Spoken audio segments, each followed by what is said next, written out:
Quando o Freud, lá no final do século XIX, ele teve que lidar com as histéricas, com as pacientes ditas histéricas, lá no Hospital Saint-Pétrier da França, quando ele se deparou, na verdade, com Charcot, que era considerado o cara fodão ali, ele ficou muito fascinado com o que o Charcot fazia com essas pacientes, que era eliminar os sintomas que elas tinham, sintomas corporais.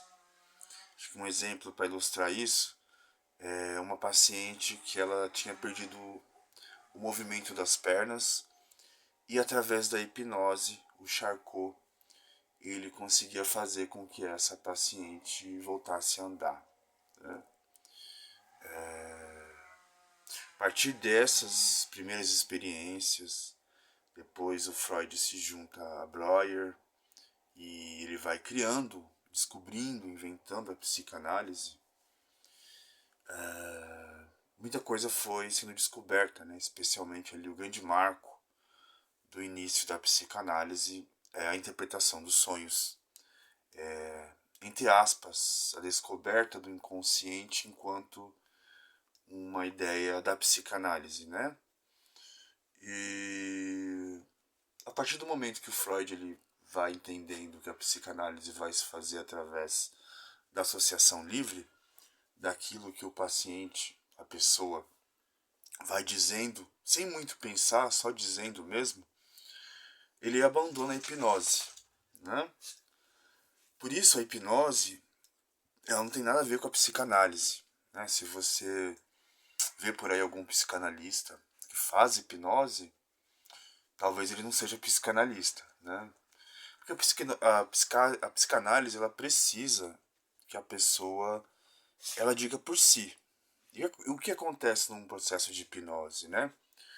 No processo de hipnose, o hipnotizador, ele ocupa ali um certo lugar de poder.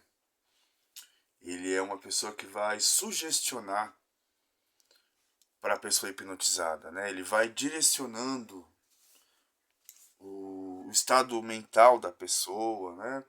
Ele vai direcionando o que a pessoa vai pensar. A gente tem estudos aí que fala sobre memórias inventadas, né? Memórias criadas, memórias forjadas, falsas memórias, né? Que muitas vezes surgem nisso que chamam de hipnose, né?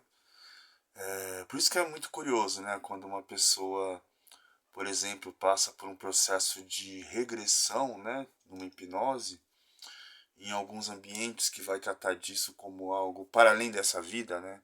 A pessoa vai lá, ela relata, né? Algumas pessoas relatam. Eu fiz uma hipnose e descobri que na minha vida passada eu era uma imperatriz, um imperador, um barão, um guerreiro, né? É sempre curioso, né, como as pessoas elas sempre descobrem que elas eram alguém muito importante nessa suposta vida passada, né? Eu acho que não à toa. Me parece muito a criação de um ideal e também algo que é sugestionado pelo hipnotizador, né? Na psicanálise não existe esse lugar de poder para o analista, né? Não sou eu quem vou dizer como você deve ser, o que você deve sentir, para onde você vai, né? É uma descoberta que o sujeito ali vai dizer, vai fazer, né? A intenção da psicanálise é tornar as pessoas também, né? Uma das intenções é tornar a pessoa mais autônoma, pessoa mais independente, uma pessoa que consegue pensar melhor por si, apesar dos impossíveis e das contradições. Então a psicanálise e a hipnose não tem nada a ver uma coisa com a outra. Né?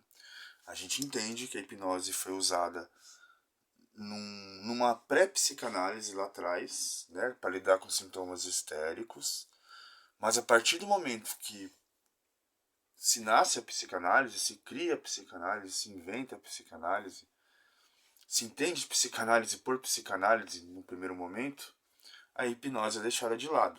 O Freud vai investir ali no que a gente chama de associação livre. Né? Depois, tempos depois, o Lacan ele vai trazer outras ideias a respeito do que é o inconsciente e do que pode ser a psicanálise. Né? Daí vem aquele grande chavão que vem de Lacan, que é a psicanálise estruturada como uma linguagem. Né? O inconsciente é estruturado enquanto linguagem. Né? Porque é isso, na associação livre você vai dizendo. A forma como a gente tem para falar de nós, dos nossos sintomas, das nossas mazelas, é através da linguagem. Nós somos os animais nesse mundo que fala, né? Que sabe simbolizar, que cria. Né? Então é por aí. Né? Não existe hipnose em psicanálise.